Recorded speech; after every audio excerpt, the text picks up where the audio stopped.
Last Friday, I walked from Agde to Sète along the French coast, which was around 27 kilometres and took just under 5 hours of moving time. Waking up at 6 a.m. to a mocha pot coffee, I took the tram to the train station, finding it insanely busy for 6:48 a.m. I watched the sunrise over the Etangs and set off through the city of Agde, quickly realising I had a lot more roadside walking in store than expected, with a group of children genuinely being the first people I'd seen on foot in around half an hour. Finding being by the main road a little bit intimidating, I decided to plough on with no stops, minus a quick application of ibuprofen gel, as I am 1 year into a shin splints hellhole. This actually ended up being a 10-kilometre warm-up to where I reached the beach.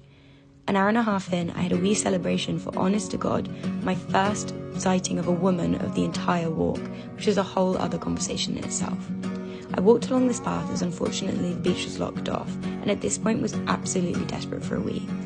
Holding off from the first public toilets as a man was in the process of cleaning them, I realised upon reaching the second that we were in a cruel race, where he and his van would always be one step ahead.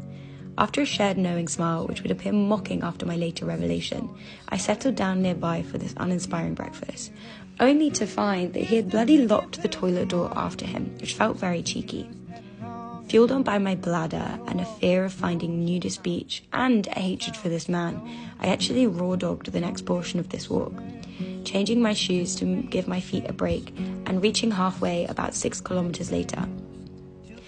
After miles of being stuck between holiday homes and the beach, I found a secluded spot for a quick wee, with a beautiful view of Sète where I would end this walk.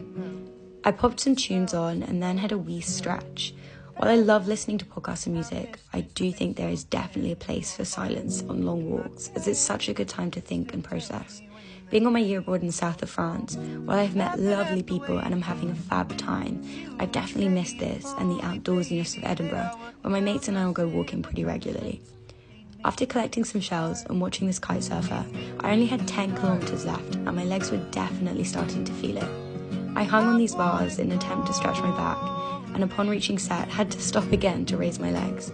This was a beautiful section of walk with glimpses of the sun starting to hit the water and the cliffs. I watched a sailboat for a while and looked back at just how far I'd come, and honestly sort of shocked myself. There's something very empowering about just putting one foot in front of the other. I walked past the fort and the seaside of Sète, and although my plan had been to get a celebratory half pint, I actually thought I'd finish the walk too early in the day, so got the train back to Montpellier with my flask of Yorkshire tea. Thanks for watching.